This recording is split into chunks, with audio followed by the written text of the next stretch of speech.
Te estarás preguntando del otro lado por qué está mal hablar del bebé de probeta, porque sobre eso nos dijo Sole Gori que nos iba a contar, así que Sole, todo tuyo. Bueno, a ver, no es que esté mal, pero la probeta es un elemento que se usa en los laboratorios de química y de biología, pero no es donde se hacen los bebés de fertilización in vitro. Entonces me pareció como cómico, ¿no? Hablar de esto, de que coloquialmente quedó el bebé de probeta, y de hecho ahí estamos viendo unas tapas de los diarios de ese momento, ¿no? De cuando apareció la primera bebé que nació por fertilización in vitro, donde hablaban de super bebés. De hecho, Sí. tuvieron que salir a aclarar profesionales del área de que no se trataba de robots ni nada por el estilo, que eran personas comunes y corrientes, pero que bueno, que necesitaban un tipo de asistencia médica para poder generar estos bebés, ¿no? Y eso es lo que pasó con la familia de Louis Brown, que son ingleses de Bristol.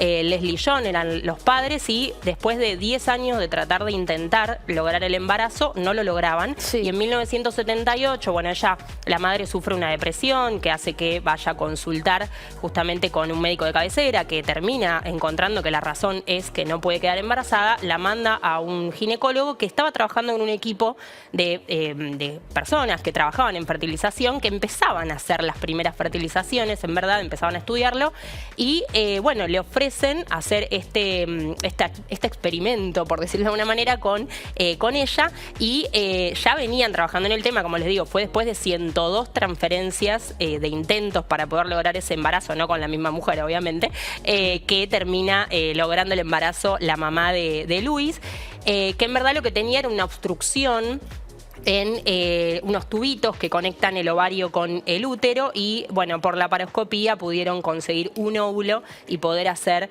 la primera fecundación in vitro, que nada que ver en ese momento, era un óvulo sin estimulación, se colocó antes en el útero que como es normalmente ahora, o sea, un montón de avances que hubo, pero en ese momento lo lograron. Y bueno, hoy en día les puedo decir que ella fue madre naturalmente, nació sana, además también, y bueno, y cambió esto en realidad la vida de millones de personas, ¿no? Entonces quería traer esta historia un poco de final feliz para justamente contarles un poco de qué se tratan las técnicas de reproducción asistida, cuándo necesitamos recurrir a Mirá ellas. todas las formas que hay de llamarlas que no son bebé de probeta, ¿no? Totalmente. Porque ya está diciendo fertilización, reproducción asistida, fecundación in vitro, digamos, todas esas formas serían las formas correctas de llamar este procedimiento. Totalmente. Y no todas las técnicas de reproducción asistida son además fertilizaciones in vitro. O sea, fertilización in vitro en sí es una en particular como la que estamos viendo. Bueno, eso es igual una imagen más de lo que pasa naturalmente, pero es un poco así. Y primero contarles por qué, y para poder contarles por qué tenemos que entender qué es lo que necesitamos para poder generar un embrión, un futuro bebé. Bueno, necesitamos una gameta, ¿no?, del sistema reproductor masculino y una gameta del sistema reproductor femenino. O sea, un óvulo y un espermatozoide. Entonces, cuando, por ejemplo, necesitamos una de esas dos gametas porque no las tenemos, como en los nuevos modelos de familia, ahí necesitamos las técnicas de reproducción asistida. Por ejemplo, en madres solteras, padres solteros, o también...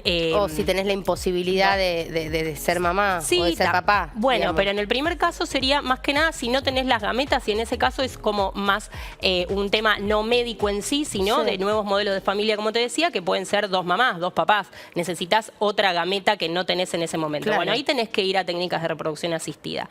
En el caso de que haya un problema de fertilidad, en ese caso sí, ahí hablamos de este caso que decís vos particularmente y lo de Luis, que es en sí un problema que haya en el proceso, o sea, entre que esas dos gametas tienen que unirse para poder formar el embrión, y que naturalmente ese embrión además recorre, ¿no?, mientras que se van dividiendo esas células, se recorre ese tubo que te decía de las trompas de falopio, desde el ovario hasta el útero, y luego se logra la implantación en la pared del útero.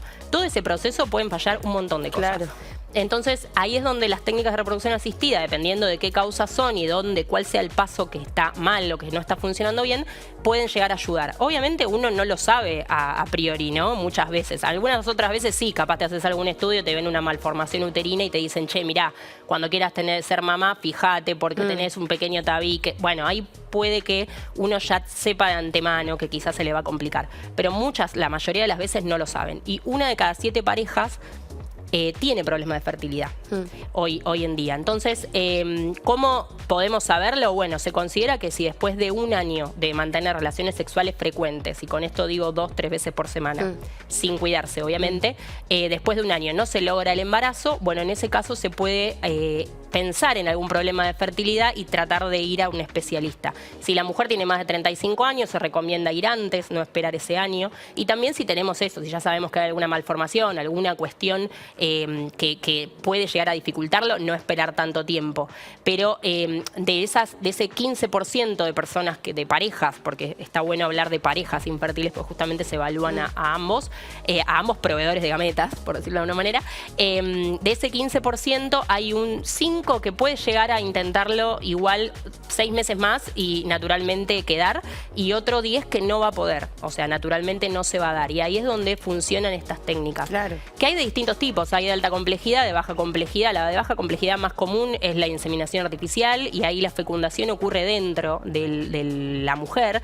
En el caso de la fertilización in vitro en sí, o fecundación in vitro, la que llamamos FIV, la más conocida también, eso sí ya ocurre, es una fecundación que se hace en el laboratorio, ¿sí? Por fuera del cuerpo. Y eso son de las técnicas más complejas, que tienen una serie de pasos que básicamente lo que se hace es estimular a la mujer para lograr tener los óvulos que se necesitan, ¿sí? Las gametas femeninas, la mayor cantidad maduras posibles.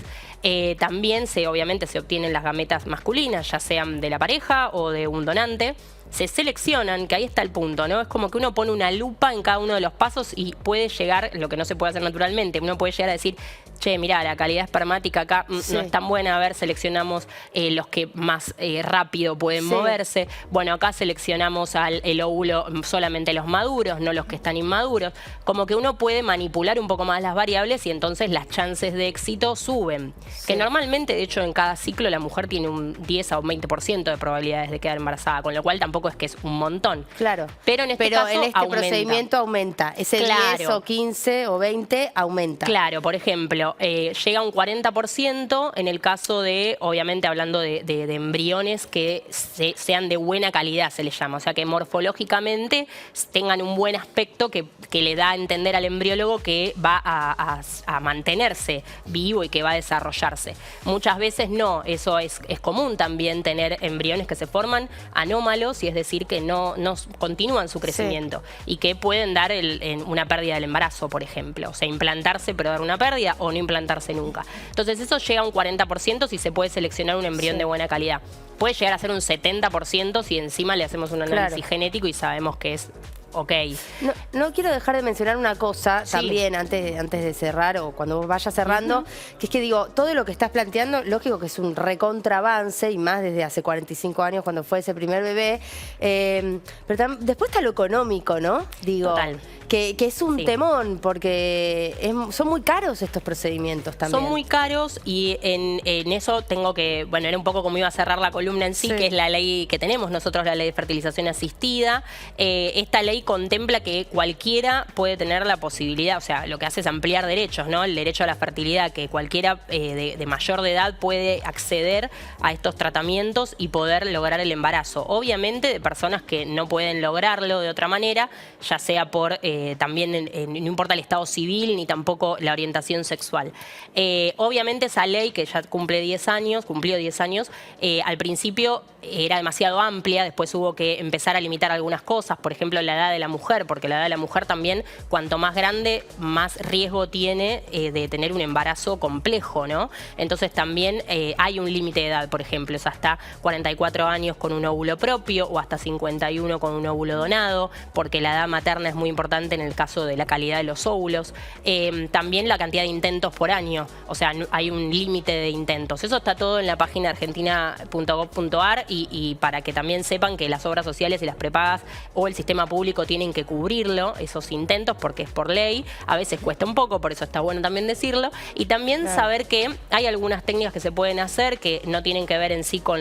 Esas sí no están cubiertas, a menos que sea por razones médicas, que es la criopreservación de óvulos, que es justamente detener esa edad del óvulo hasta en ese momento, porque la edad que tienen, lamentablemente, eso todavía no hemos logrado mejorarlo, la edad que tienen los óvulos es la misma que la que tenemos nosotras, ¿no? Eso no lo podemos cambiar. Y solo decir decir también que hay que bajarle un poco la carga de la infertilidad a la mujer, porque en sí, en proporciones, cuando hablamos de quién tiene la culpa en algún punto, si sacamos el 20% que terminan siendo causas desconocidas de infertilidad, del 80% que falta, ahí tenemos, o sea, mitad y mitad. O sea, es un 30% factor femenino, 30% factor masculino y en un 20% ambos. O sea que ambos tienen algún problemita que, como les digo, hay múltiples causas y tampoco quiero aburrirlos, pero es en cada uno de estos pasos que les fui comentando y por eso es que, bueno, Luis vino de alguna manera también a mostrar que se podía de otra manera y hay un avance increíble en la ciencia en ese sentido, cada vez se puede más